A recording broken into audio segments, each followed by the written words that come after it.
The following collection of scripture verses from the King James Version, KJV, highlights God's sovereign authority over the distribution of riches, wisdom, and ability, as well as his divine power to multiply blessings and assert his eternal nature. These passages reveal a consistent theme. God alone gives and takes away, apportioning to each according to his will and purpose. From material wealth to spiritual gifts, and from the multiplication of his people to declarations of his unmatched divinity, these verses invite reflection on God's role as the ultimate source and governor of all things, organized into categories: riches, wisdom, ability, God speaking with multiplied or divine implications, God's divine nature or power, and God's promise of a prosperous future. This compilation underscores the biblical truth that every good gift comes from above, shaped by the Creator's design. To deepen our understanding, below are 5 stories from the Bible, one for each of the first 5 categories, illustrating why God gives, takes away, or acts in these ways according to his purposes. Each story is tied to a verse from the compilation with a brief explanation of God's reasoning based on the narrative and broader biblical context. Following these stories, the complete list of verses is provided for reference. Riches.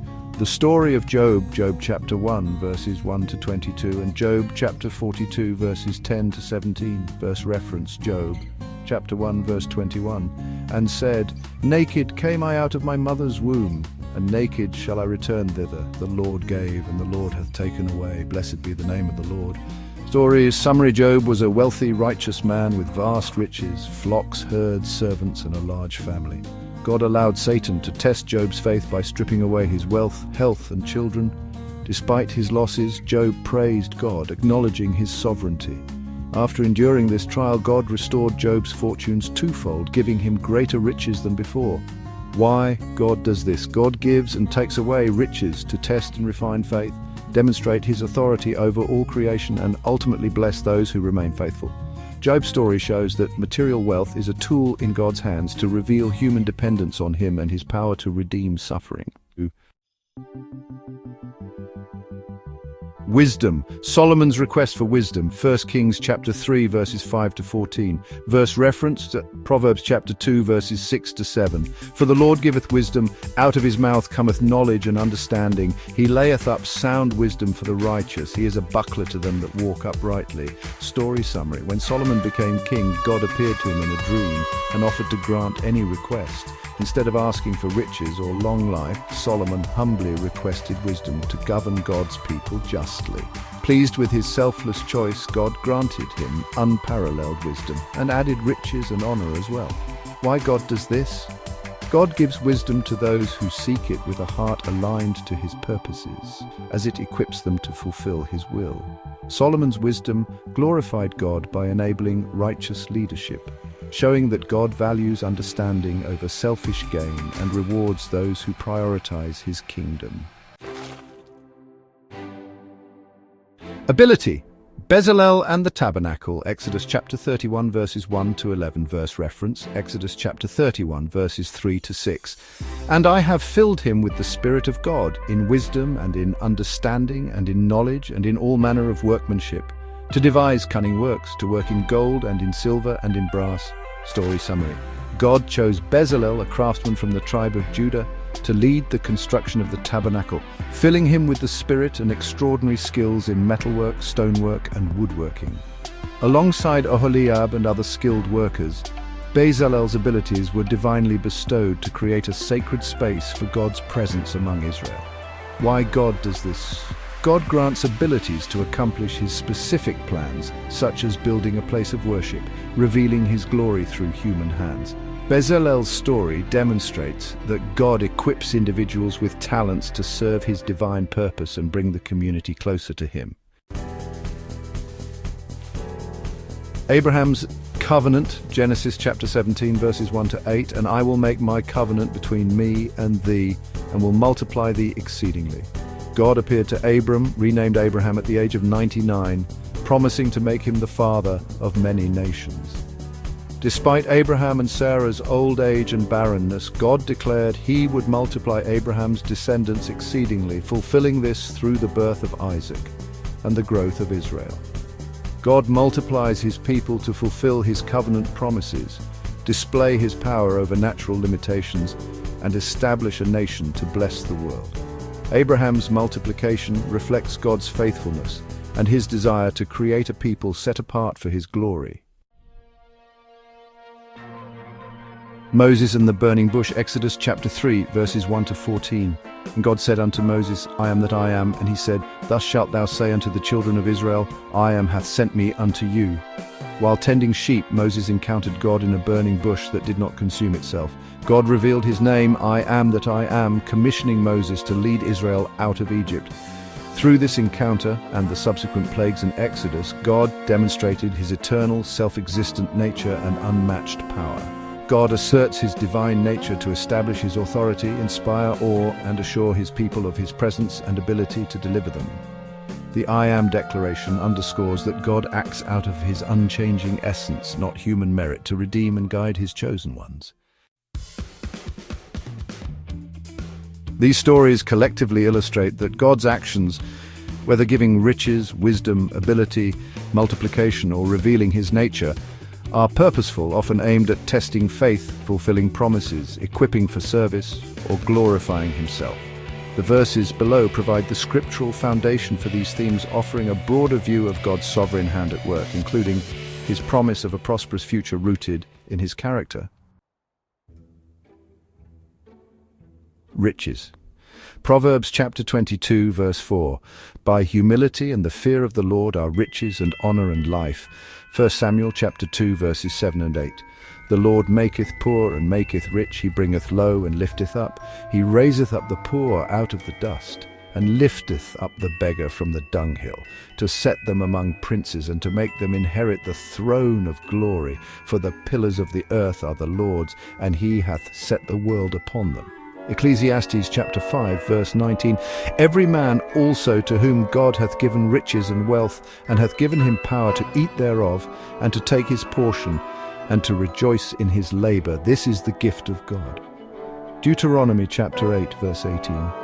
But thou shalt remember the Lord thy God, for it is he that giveth thee power to get wealth, that he may establish his covenant which he sware unto thy fathers, as it is this day. Job chapter 1, verse 21, and said, Naked came I out of my mother's womb, and naked shall I return thither. The Lord gave, and the Lord hath taken away. Blessed be the name of the Lord. Wisdom. If any of you lack wisdom, let him ask of God that giveth to all men liberally, and upbraideth not, and it shall be given him. For the Lord giveth wisdom, out of his mouth cometh knowledge and understanding. He layeth up sound wisdom for the righteous. He is a buckler to them that walk uprightly. For God giveth to a man that is good in his sight wisdom and knowledge and joy. But to the sinner he giveth travail, to gather and to heap up, that he may give to him that is good before God. This also is vanity and vexation of spirit. And he changeth the times and the seasons. He removeth kings and setteth up kings. He giveth wisdom unto the wise, and knowledge to them that know understanding. For who maketh thee to differ from another? And what hast thou that thou didst not receive? Now if thou didst receive it, why dost thou glory as if thou hadst not received it? Ability. And I have filled him with the Spirit of God, in wisdom and in understanding and in knowledge and in all manner of workmanship, to devise cunning works, to work in gold and in silver and in brass and in cutting of stones, to set them, and in carving of timber, to work in all manner of workmanship. And I, behold, I have given with him Aholiab the son of Ahisamach of the tribe of Dan. And in the hearts of all that are wise-hearted I have put wisdom, that they may make all that I have commanded thee. Having then gifts differing according to the grace that is given to us, whether prophecy, let us prophesy according to the proportion of faith. But all these worketh that one and the selfsame Spirit, dividing to every man severally as he will. And unto one he gave 5 talents, to another 2, and to another 1, to every man according to his several ability, and straightway took his journey. O God, thou art terrible out of thy holy places. The God of Israel is he that giveth strength and power unto his people. Blessed be God. God speaking with multiplied or divine implications. And God blessed them, saying, Be fruitful and multiply, and fill the waters in the seas, and let fowl multiply in the earth. And God blessed Noah and his sons, and said unto them, Be fruitful and multiply, and replenish the earth. And I will make my covenant between me and thee, and will multiply thee exceedingly. And as for Ishmael, I have heard thee. Behold, I have blessed him, and will make him fruitful, and will multiply him exceedingly. 12 princes shall he beget, and I will make him a great nation. I will not drive them out from before thee in 1 year, lest the land become desolate, and the beast of the field multiply against thee. By little and little I will drive them out from before thee, until thou be increased and inherit the land. The Lord your God hath multiplied you, and behold, ye are this day as the stars of heaven for multitude. The Lord God of your fathers make you 1,000 times so many more as ye are, and bless you as he hath promised you. Take ye wives, and beget sons and daughters, and take wives for your sons, and give your daughters to husbands, that they may bear sons and daughters, that ye may be increased there and not diminished. For I will have respect unto you, and make you fruitful, and multiply you, and establish my covenant with you. And I will multiply upon you man and beast, and they shall increase and bring fruit. And I will settle you after your old estates, and will do better unto you than at your beginnings, and ye shall know that I am the Lord.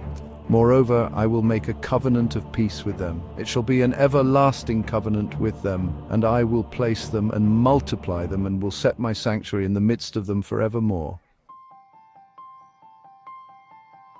God's divine nature or power. And God said unto Moses, I am that I am. And he said, Thus shalt thou say unto the children of Israel, I am hath sent me unto you. I am the Lord, and there is none else. There is no God beside me. I girded thee, though thou hast not known me, that they may know from the rising of the sun and from the west, that there is none beside me. I am the Lord, and there is none else. I form the light and create darkness. I make peace and create evil.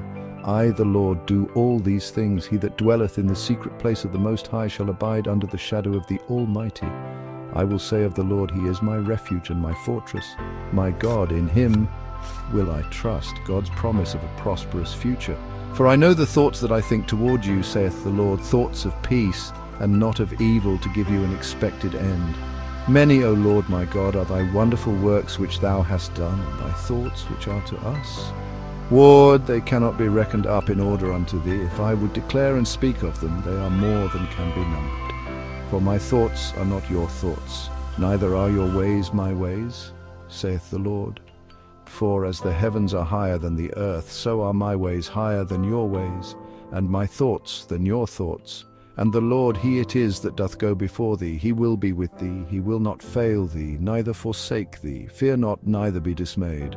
Trust in the Lord with all thine heart, and lean not unto thine own understanding.